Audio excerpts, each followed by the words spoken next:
Think beyond a degree. Build real impact. Shape your future with an MBA. From IILM University.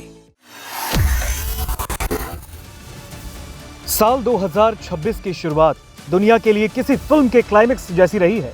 पहले Venezuela में तख्ता पलट, फिर Greenland को लेकर नाटो के साथ ऐतिहासिक डील और अब डोनाल्ड ट्रंप का अगला निशाना तैयार है। हाल ही में आई खबरों के मुताबिक डोनाल्ड ट्रंप ने एक साफ चेतावनी दी है, make a deal before it's too late, यानी सौदा कर लो इससे पहले कि बहुत देर हो जाए। और ये चेतावनी किसी और के लिए नहीं बल्कि अमेरिका के पड़ोसी और कट्टर दुश्मन क्यूबा के लिए है। इस वीडियो में हम आपको बताएंगे कि आखिर क्यों ट्रंप अब क्यूबा में सत्ता परिवर्तन करवाना चाहते हैं और इसके पीछे का असली खेल क्या है। लेकिन इसके लिए पहले वेनेजुएला का ब्लूप्रिंट जानना बहुत जरूरी है। 3 जनवरी 2026 को वेनेजुएला में जो कुछ भी हुआ उसने पूरी दुनिया के तानाशाहों की नींद उड़ाकर रख दी। अमेरिका ने एक साहसिक ऑपरेशन के जरिए निकोलस मादुरो को सत्ता से बेदखल कर दिया और अब डोनाल्ड ट्रंप के प्रशासन इसी को एक ब्लूप्रिंट मान रहा है।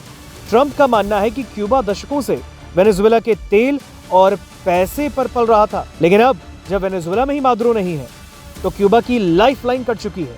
ट्रंप ने साफ कर दिया कि अब क्यूबा को न तेल मिलेगा और ना ही पैसा, सिर्फ जीरो। अब इस बीच सवाल यह आता है कि आखिर क्यूबा क्यों ट्रंप के रडार पर है और क्यूबा पर दबाव बनाने के पीछे 3 बड़े कारण सामने आते हैं। पहला, आर्थिक बदहाली। क्यूबा फिलहाल अपने इतिहास के सबसे बुरे आर्थिक दौर से गुजर रहा है। वहां बिजली की कटौती और दवाओं की भारी कमी है। ट्रंप को लगता है कि चोट करने का यह सबसे सही समय है। चीन और रूस का बढ़ता प्रभाव दूसरा पॉइंट। ग्रीनलैंड की तरह ट्रंप क्यूबा की भी चीन और रूस के सैन्य बेस के रूप में नहीं देखना चाहता। वो चाहते हैं कि अमेरिका के पिछले आंगन में सिर्फ अमेरिका का बोलबाला हो। तीसरा पॉइंट, कम्युनिस्ट शासन का अंत। डोनाल्ड ट्रंप प्रशासन 2026 के अंत तक क्यूबा में कम्युनिस्ट शासन को खत्म कर वहां एक लोकतांत्रिक जो अमेरिका समर्थक हो सरकार लाना चाहता है। खबर यह भी है कि अमेरिकी अधिकारी मियामी में बैठे उन क्यूबाई लोगों से मिल रहे हैं जिनके तार क्यूबा की सरकार के अंदर तक जुड़े हैं।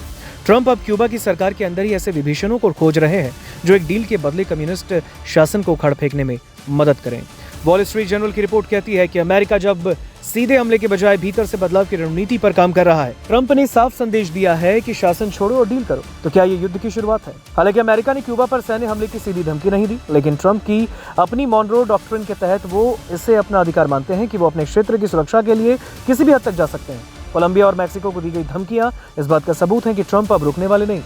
दोस्तों, दुनिया अब सौदा और शक्ति के दौर में है। क्या क्यूबा सरेंडर करेगा या फिर एक नया संघर्ष शुरू होगा? क्या ट्रंप 2026 के अंत तक क्यूबा का झंडा बदल देंगे? आपकी राय क्या है? कमेंट सेक्शन में जरूर बताएं और इस वीडियो को जरूर शेयर करें और जियोपॉलिटिक्स की हर बड़ी अपडेट के लिए हमारे चैनल को सब्सक्राइब करते रहें। मिलते हैं अगले वीडियो में।